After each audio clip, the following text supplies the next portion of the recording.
Di video ini gue pengen nge-analisa dan mungkin share opini pribadi gue tentang Pak Gibran Rakabuming jadi YouTuber.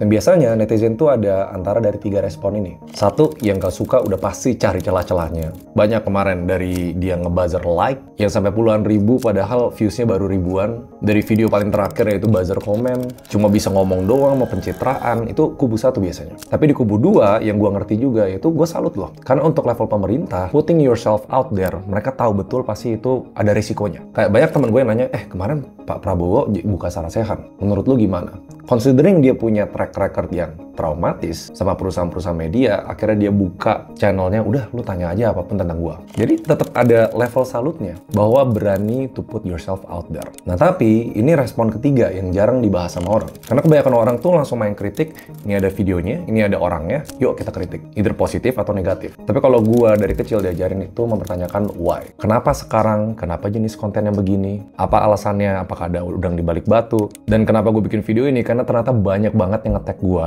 Konspirasinya banyak banget. Oh ini Raymond ini tim YouTube di balik Pak Gibran nih. Dia berusaha gaya bahasanya mirip, konten editingnya mirip. Enggak guys. Jadi di video ini gue klarifikasi gue nggak ada hubungannya. Tapi mungkin dari sesama YouTuber mungkin ya. Ada beberapa yang gue pengen bahas dan karena gue diajarin juga nggak boleh membenci orangnya. Tapi kalau ada tindakannya yang buruk boleh dikritik. Jadi kita sama-sama bedah. Yang pertama kita bedah personanya. Karena kan ini yang jadi identitas kalau lu mau jadi YouTuber lu harus clear. Lu pengen bawa message apa sih? Kalau dari analisa singkat, angle-nya Pak Gibran itu membangun Indonesia. Di banyaknya banjiran news-news yang notabene clickbait untuk hal-hal negatif. Kalau secara kasat mata, oh ini pengen dari pemerintah ada news-news yang optimis. Positif nih ada bonus demografi, ini ada kekayaan sumber daya alam kita, sukses-suksesnya kita dari film Jumbo, U17. Gaya bahasanya tuh ngajak anak muda untuk terlibat aktif nyongsong era keemasan. Karena masih ada nih di belakang kepala kita Indonesia Emas 2045. Dan narasi yang dibawa adalah ini eranya anak muda. Kalau sekedar sampai sana, sebenarnya gue setuju. Generasi kita tuh yang bakal nentuin masa depan seluruh negara di dunia. Tapi kan ada beberapa yang kita bisa lihat secara sekilas. Contoh, dulu pas Pak Gibran, memang kita sering lihat banyak bikin konten-konten di sosial media. Tapi dulu tuh lebih casual, lebih merepresentasikan anak muda, lebih nyeleneh. Kalian lihat dari editing style-nya di TikTok, di Reels. Tapi kenapa tiba-tiba di YouTube ini tuh lebih serius? Semacam ada pergerakan rebranding antara citra yang sebelumnya kurang serius atau berwibawa. Sekarang pembahasannya tentang AI, bonus demografi, dan kita sadar shift ini tuh lumayan drastis. Dan kalau secara premis, representatif pemerintah pengen membawa optimisme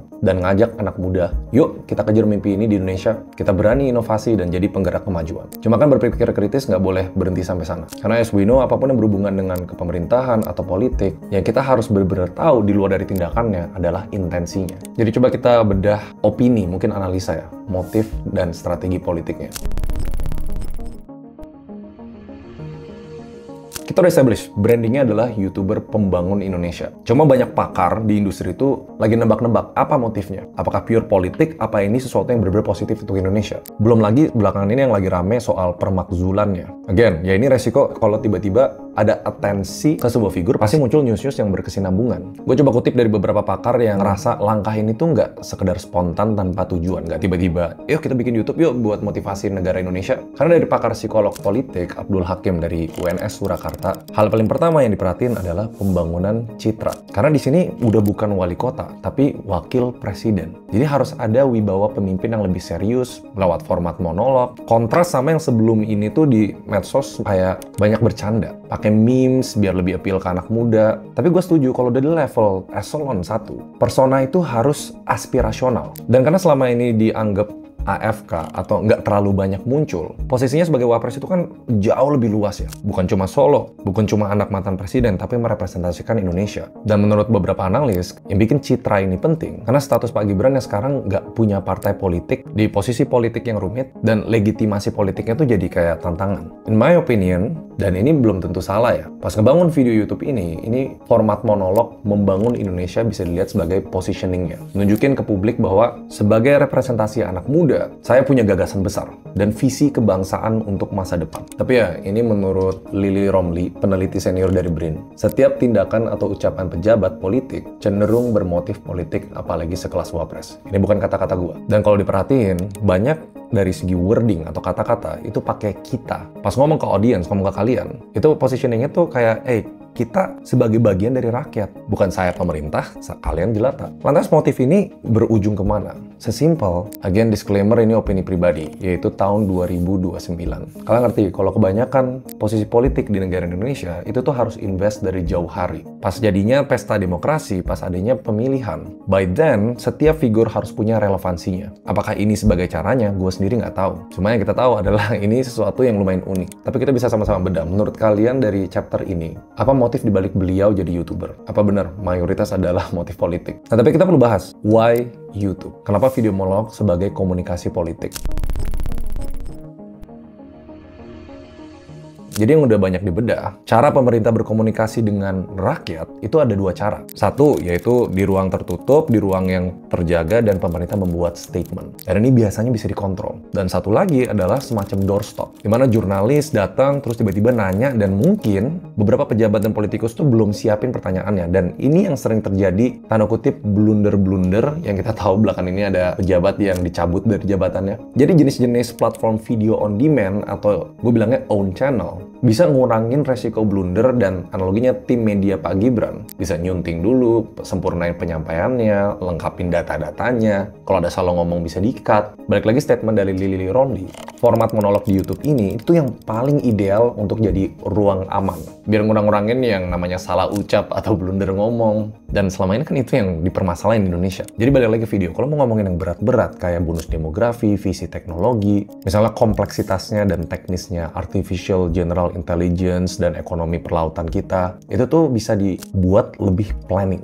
Kalau ditanya benchmarknya, sebenarnya banyak di luar negeri. Contoh global yang nunjukin efektifnya komunikasi langsung, itu mantan presiden US waktu itu Barack Obama. Dulu dia sering bikin namanya weekly address di YouTube untuk menjangkau warga-warga netizen. Bahkan sampai Narendra Modi, Volodymyr Zelensky, gak jauh dari Donald Trump, itu udah sadar, attention sekarang ada di social media. Dan mereka, kalau mau nyampein pesan langsung, apalagi mau ngebangun image yang populis dan dekat sama rakyatnya mereka, ya mereka sering ngepost aja. Kalau style dari mantan presiden kita sebelumnya, sama, aktif di social media, tapi formatnya itu vlog. Belum yang bener-bener kita lihat fokus ke jenis monolog kayak gue ngomong di depan kamera kayak gini. Jadi dalam hal ini, Pak Gibran tuh bisa dibilang pionir di level wapres, memanfaatkan YouTube sebagai corong komunikasi politik pribadi. Tapi kalau kita main di ranah sosmed, yang kita udah pelajarin, gue udah sering bahas di video sebelumnya, kita main di ranah persepsi. Kadang bukan apa yang kita sampaikan, tapi lebih penting apa yang ditangkap sama netizen. Ini dari pengalaman gue mungkin baru sih, 4 tahunan di social media. Persepsi positif apa negatif, itu banyak banget variabelnya. Dari cara pembawaan kita, dari timing, dari relevansinya. Tapi salah satu yang paling penting, dan ini paling relevan mungkin untuk siapapun dari pemerintah atau pejabat yang pengen ke sosmed, yaitu konsistensi. Kalau misalnya nggak ada konsistensi, semua effort atau semua video yang dikeluarin itu bakal selamanya dicap cuma cari perhatian publik. Oh, ini pengen bangun relevansinya, biar 2029 ini bisa nyalon lagi. Karena di satu sisi, gue ngerasa kayak gini ya, gue pun mulai keluarin video-video yang sifatnya lebih optimis, sifatnya lebih edukatif, ngasih tahu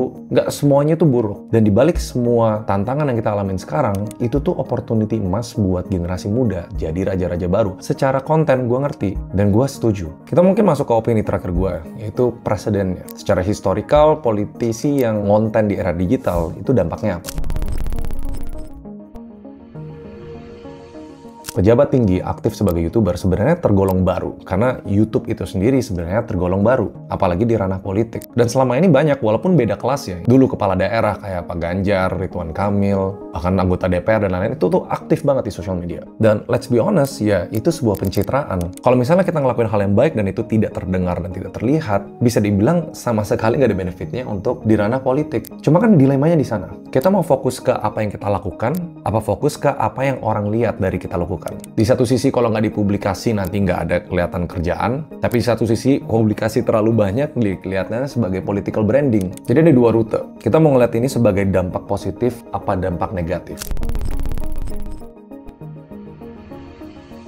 Mungkin menurut gue yang bisa jadi best case skenario, oke, lanjutin membangun negara. Reputasinya bisa terkatrol jadi pemimpin muda yang visioner, sosok inspiratif, melek sama isu-isu strategis. Dan gue rasa tim internalnya sadar, ya di awal-awal pasti dapat banyak backlash. Tapi kalau kita konsisten, jangka panjang, kita kasih tunjukin karakter dan integritas, lama-lama orang lupa kok sama orang benci. Lama-lama orang lupa sama semua motif-motif di baliknya. Nah, tapi ini yang beda di industri kita sekarang ya. Worst case skenario-nya, dari antara dua komoditas tadi, bekerja dan bersuara, yang ini nggak kelihatan dan labelnya either cuma caper doang atau cari sentimen publik, yang ujung-ujungnya publik bakal nanya, oke, di YouTube udah bagus, udah keren, udah bisa motivasiin orang. Sekarang mana buktinya di dunia nyata? Karena itu memang paling susahnya jadi public figure. Sebagai sosok yang disorot, yaitu konsistensi antara omongan dengan tindakan. Dan sering ada feedbacknya, oh kok malah sibuk bikin YouTube? Kalau bikin konten terus, kapan kerjanya? Nanti ada yang bilang, oh bikin konten ini penting karena ini memicu motivasi. Menurut gue, yang harus dipatahkan adalah stigma, lu beneran bisa kerja nggak nih? Ini buat semua ya, bukan buat Pak Gibran ya. Lu siapapun yang nonton dan bikin statement di sosial media, beneran bisa kerja nggak? Karena sebagai representatif yang sangat amat elit, kalau misalnya satu figur ini rontok, yang kena itu sebenarnya bukan cuma satu orang doang, tapi skeptisisme umum pada elit muda. Nanti siapapun yang bakal jadi pejabat, yang udah pasti terjadi ya, karena kan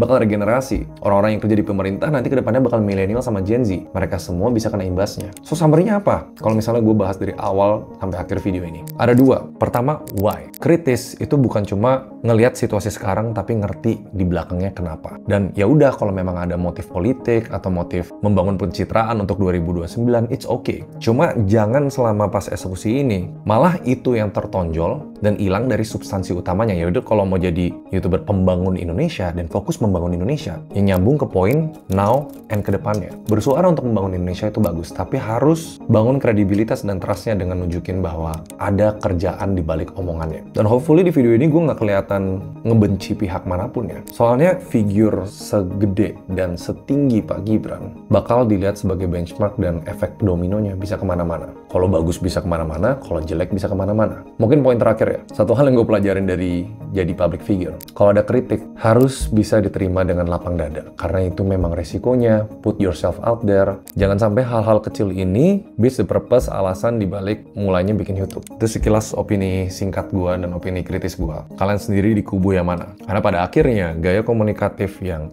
inovatif, level eselon jadi monolog di YouTube itu tuh pedang bermata dua. Potensi manfaatnya besar, iya. Mulai dari pendekatan pejabat ke rakyat, memberi edukasi politik, memberi motivasi. Tapi potensi mudorotnya itu kalau publik ngerasa dibohongi sama tampilan pencitraan. Kunci efektifnya terletak di satu, ketulusan dari pesannya, konsisten dari tindakannya. Dan ini nunjukin dinamika baru di era politik digital. Di satu sisi mungkin tanda positif untuk demokrasi, tapi di satu sisi ya jangan cuma omong-omong saja. Itu kalau kata Bapak ya. Dan menurut kalian gimana? See you guys next video.